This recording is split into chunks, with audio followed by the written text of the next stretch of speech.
कीजिए और अपने विचारों से नौजवानों को नई ऊर्जा दीजिए, दिखाइए बाबू मुनिंदर। धन्यवाद, आप लोगों ने हमको बोलने का मौका दिया। सबसे पहले मैं यहाँ पे जितने उपस्थित लोग हैं सभी को जय भीम, नमोबुद्धाय। आज विश्व ज्ञान दिवस है जो 14 अप्रैल 2019 जो हम लोग आज मना रहे हैं। आज उस महान नायक, भारतीय संविधान के शिल्पकार, आधुनिक राष्ट्र के निर्माता और पीड़ित मानवता के मसीहा, विश्व के ज्ञानदीप, symbol of knowledge, Bharat Ratna Bodhisattva बाबा डॉक्टर साहब भीमराव अम्बेडकर का 128वीं जयंती है।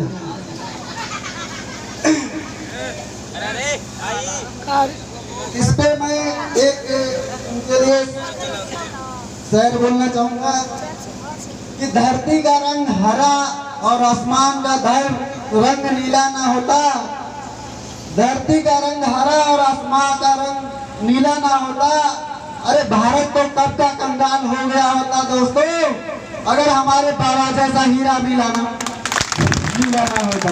इसी के क्रम में मैं भी एक शेर आगाज करना चाहता हूँ। उसके बाद भाई मुनिंदर जी से आग्रह करूंगा कि आगे जो है अपनी बात को प्रारंभ करेंगे। नहीं, शेर शायरी चल रही है तो इसी पे क्रम में जो इसके बाद क्रम बस केवल है।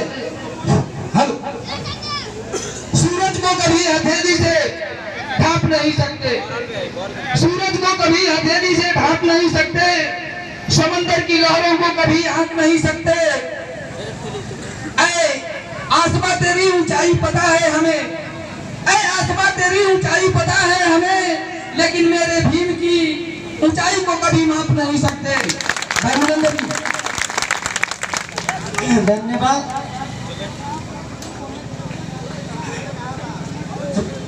बाबा साहब की जीवन के बारे में कुछ बातें हम बताना चाहते हैं कि बाबा साहब का जन्म 14 अप्रैल सन 1891 में हुआ था और उनके पिताजी रामजी राव सतपाल और उनकी माता भीमा बाई के आंगन में इसी दिन एक फूल खिला था जिसका नाम आगे जाकर डॉक्टर भीमराव अम्बेडकर, जिसको आज हमारे समाज के लोग बाबा साहब भी कहते हैं। उनका जीवन बहुत ही कठिन रहा और बहुत ही संघर्षपूर्ण रहा।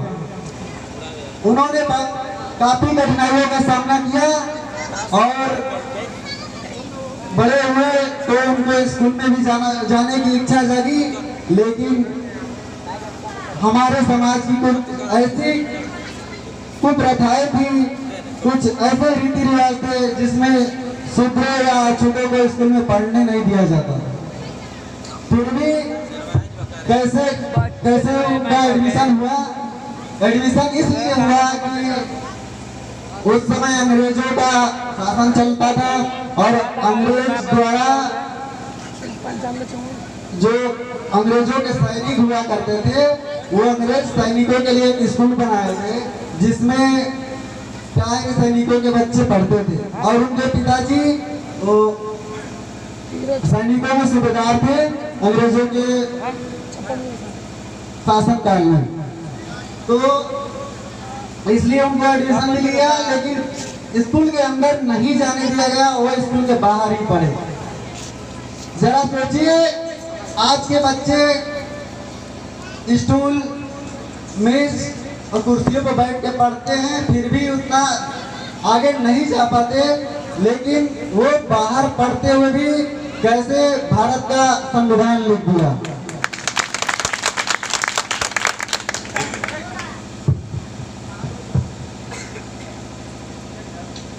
फिर उन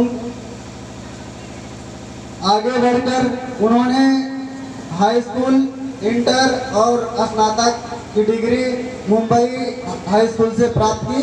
उसके बाद गायकवाड़ के महाराज उनको छात्रवृत्ति के रूप में उनका मदद किए और उनको अमेरिका भेजे पढ़ने के लिए, और अमेरिका से एमए की डिग्री प्राप्त करके फिर कोलंबिया विश्वविद्यालय चले गए। कोलंबिया से पढ़कर वो इंग्लैंड चले गए फिर पढ़ने।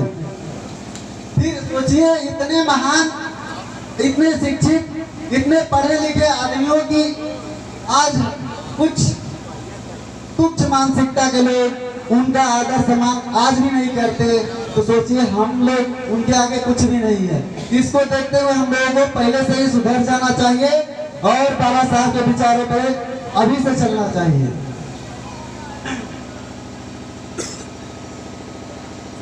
आज के लोग, कुछ संगठन के लोग आज कह रहे हैं कि हमको भारत को हिंदू राष्ट्र बनाना है। हिंदू राष्ट्र कैसा हिंदू राष्ट्र? कैसा हिंदू राष्ट्र होगा? ऐसा हिंदू राष्ट्र जिसमें एक हिंदू दूसरे हिंदू के हाथ का छुआ हुआ पानी नहीं पिएगा, एक हिंदू दूसरे हिंदू के घर खाना तक नहीं खाएगा, और खाना की तो दूर, एक हिंदू दूसरे हिंदू के घर पे खटिया पर बैठ नहीं सकता। ऐसा हिंदू राष्ट्र बनाना चाहते हैं। हमें तो आज भी गंगा मैया पे भी शक हुए हैं। क्यों? क्योंकि सभी लोग जाकर गंगा मैया में सभी पाप धो डालते हैं, लेकिन हमारा समाज, हमारा शूद्र समाज सदियों से गंगा जी में नहाते चला आ रहा है, लेकिन वो आज भी अछूत का अछूत है, उसके पास धुलते ही नहीं कभी। तो इसलिए हमको गंगा मैया पर भी शक हो गया।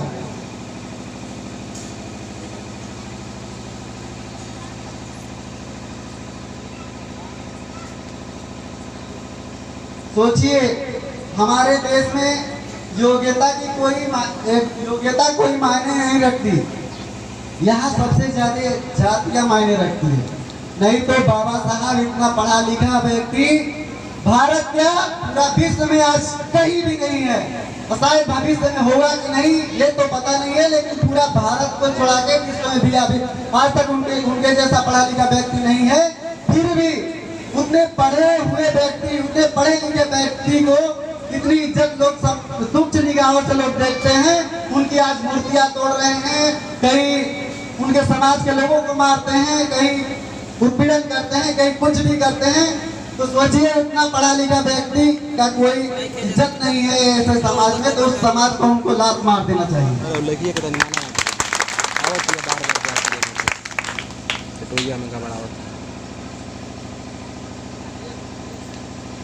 बोलने के लिए तो काफी कुछ है, लेकिन अभी हम फिलहाल रख रहे हैं क्योंकि बहुत से वक्ता है, हम फिर बाद में कुछ बोल लेंगे।